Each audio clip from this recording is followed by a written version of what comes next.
Hello students, आज अपन देखेंगे dynamo का प्रोसेस, डायनेमो की वर्किंग, डायनेमो कैसे वर्क करते हैं। सबसे पहली चीज, डायनेमो क्या होता है। डायनेमो एक डिवाइस होती है जिसके थ्रू हम मैकेनिकल एनर्जी को इलेक्ट्रिकल एनर्जी में कन्वर्ट करते हैं, इलेक्ट्रिसिटी में कन्वर्ट करते हैं, लाइट प्रोड्यूस करने के लिए यूज करते हैं, डायनेमो कहलाता है। अच्छा, डायनेमो जो होता है ना, वो इलेक्ट्रोमैग्नेटिक इंडक्शन पर बेस्ड डिवाइस होती है। अब इलेक्ट्रोमैग्नेटिक इंडक्शन क्या चीज होती है? इलेक्ट्रोमैग्नेटिक इंडक्शन होता है कि जब भी हम किसी कंडक्टर से लिंक मैग्नेटिक फ्लक्स की वैल्यू को चेंज करते हैं, देन उस कंडक्टर में इंड्यूस्ड ईएमएफ सेटअप हो जाता है। और अगर वो कॉइल के फॉर्म में है या वो क्लोज्ड सर्किट है तो उसमें करंट भी फ्लो होने लगता है, जिसको हम क्या बोलते हैं? Induced current. इस प्रिंसिपल पे वर्क करता है डायनेमो। ठीक है, डायनेमो दो तरह के होते हैं, एक तो AC dynamo, alternating current dynamo, और दूसरा होता है DC dynamo, direct current dynamo. तो अभी फिलहाल हम पढ़ रहे हैं एसी डायनेमो को। एसी डायनेमो का कंस्ट्रक्शन, कुछ मेन पार्ट्स जो है वो हम आपको दिखाते हैं। सबसे पहले इसमें होते हैं फील्ड मैग्नेट्स। अब ये जो छोटे छोटे डायनेमोस होते हैं जो कि बच्चों के खिलौनों में लगते हैं या आप प्रोजेक्ट वगैरह बनाते हैं, उनमें छोटे छोटे मॉडल्स लगते हैं, छोटे छोटे डायनेमोस, उनमें ये हॉर्स शू मैग्नेट होते हैं, U shaped magnet, powerful horse shoe magnet. और जो बड़े बड़े डायनेमोस होते हैं, शादी में देखा होगा आप, ठेले पे लेके जा रहे होते हैं, पीछे पीछे आवाज करता रहता है, वो बड़ा डायनेमो।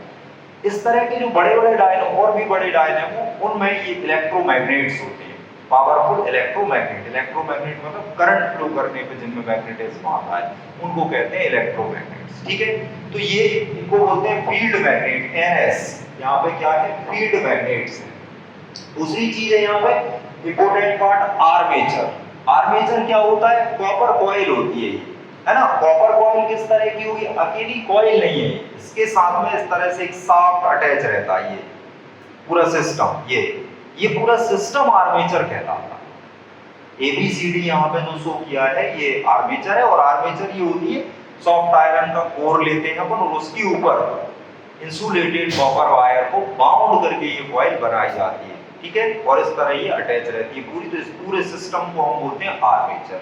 देन उससे नीचे पहुंचते हैं अपन, तो यहाँ पे दो रिंग्स लगे रहते हैं, ब्रास रिंग्स, चौड़े चौड़े रिंग्स होते हैं, वो शाफ्ट पे ऐसे फिट रहते हैं एक्सेल पे। एक यहाँ फिट है, देन एक यहाँ पे फिट है, पूरी टाइटली फिट रहते हैं बिल्कुल। जैसे ही आर्मेचर घूमेगा तो वो रिंग भी उसके साथ साथ घूमने लगेगी। ठीक, अच्छा, एक्सेल से ये इंसुलेटेड रहते हैं, मतलब करंट जो प्रोड्यूस होता है वो एक्सेल पर नहीं जा रहा होता है। ठीक, जो कॉइल है उस कॉइल के जो एंड्स होते हैं वो एक एंड यहाँ जोड़ देते हैं एक रिंग से, और दूसरा एंड दूसरी रिंग से जुड़ा रहता है।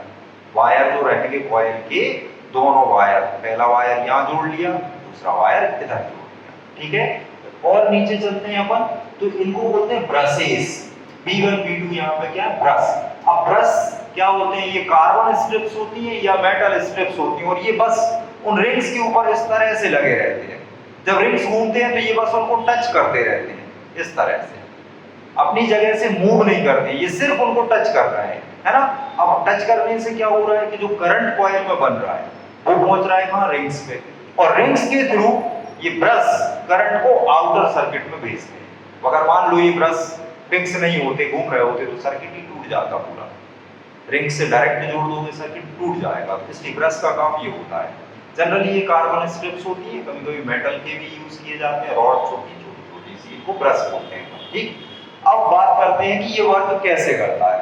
तो किसी मशीन की हेल्प से हम इस आर्मेचर को रोटेट करते हैं। अब आर्मेचर जब इस तरह से रोटेट होता है, फील्ड में इस तरह रोटेट हो रहा है, तो आर्मेचर से लिंक मैग्नेटिक फ्लक्स की वैल्यू चेंज हो रही होती है। और जब मैग्नेटिक फ्लक्स चेंज होता है तो फैराडे के अकॉर्डिंग उस कंडक्टर में, उस कॉइल में इंड्यूस्ड ईएमएफ और इंड्यूस्ड करंट प्रोड्यूस हो जाता है। ठीक, तो जब अपना आर्मेचर मान लीजिए इस तरह से घूम रहा है, ऐसे फील्ड मैग्नेट्स के बीच में इस तरह से घूम रहा है, क्लॉकवाइज डायरेक्शन, है ना।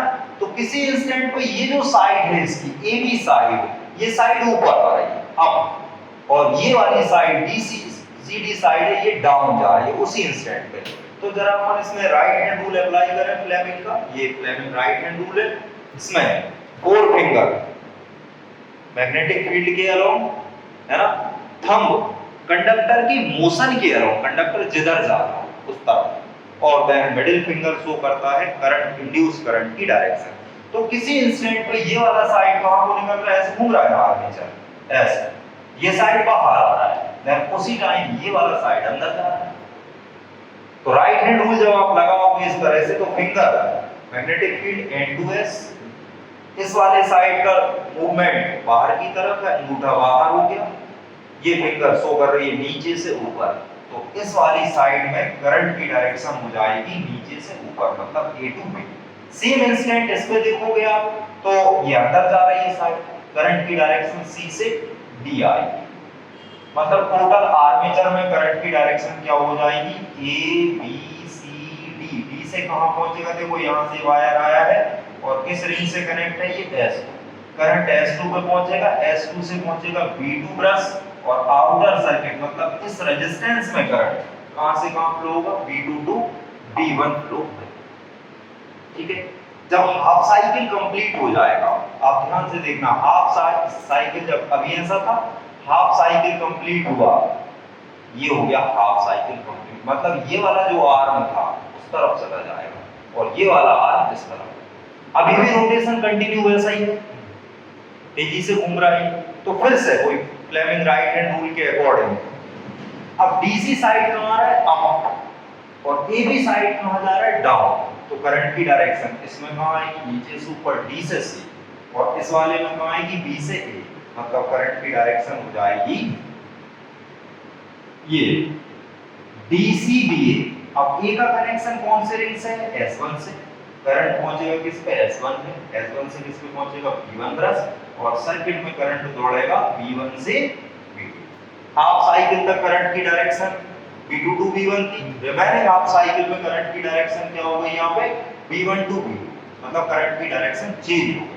और करंट की डायरेक्शन अगर एक साइकिल में 2 बार चेंज हो रही है तो ये अल्टरनेटिंग करंट होता है। अब ये और देखते हैं कि ये करंट कब मैक्सिमम होगा, कब जीरो होगा, और कब डायरेक्शन चेंज होगी।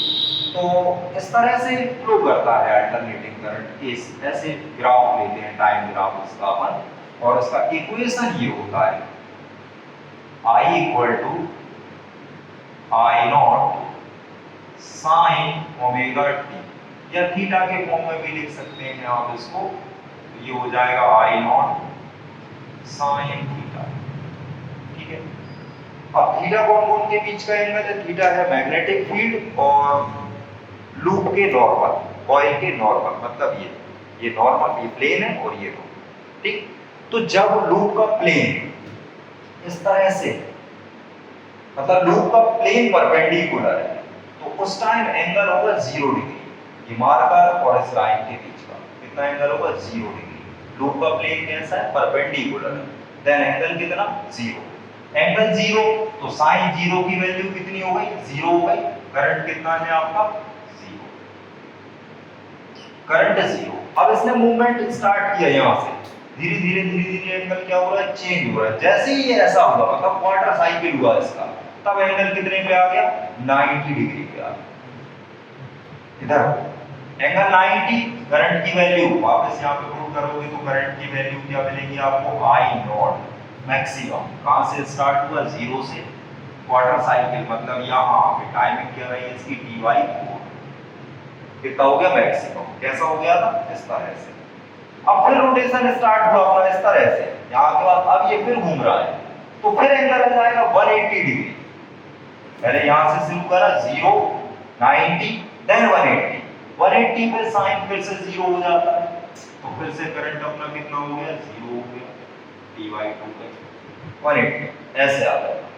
अब जैसे ही अपन ने फर्दर रोटेट किया इसको, देन एंगल हो गया 270, ऐसा हो गया था ये 180, देन इससे आगे बढ़ाया तो ये आ गया कितना, 270, और 270 पे साइन की वैल्यू -1 होगी, देन करंट हो जाएगा आपका कितना, -I0, मतलब डायरेक्शन चेंज हो गई, नेगेटिव डायरेक्शन में मैक्सिमम यहां पहुंच गई, और ये टाइम आपका होगा 3T/4। देन अब इसके बाद फिर ऐसा हो चुका था, देन फिर रोटेट किया, एंगल हो गया 360 डिग्री, और 360 पे फिर से साइन कितना हो जाता है, 0 हो जाता है, तो वापस वैल्यू क्या हो गई करंट की, ये कंप्लीट साइकिल हो गई। कंप्लीट साइकिल में यहाँ पे आप देख रहे हैं करंट की वैल्यू 0 से मैक्सिमम, देन 0, डायरेक्शन चेंज हुई, फिर मैक्सिमम हुई और फिर 0। ये किस टाइप का करंट है? Alternating current. और ये जो डायनेमो है इसको बोलते हैं अल्टरनेटिंग करंट डायनेमो या एसी डायनेमो। ठीक है बच्चों, थैंक यू।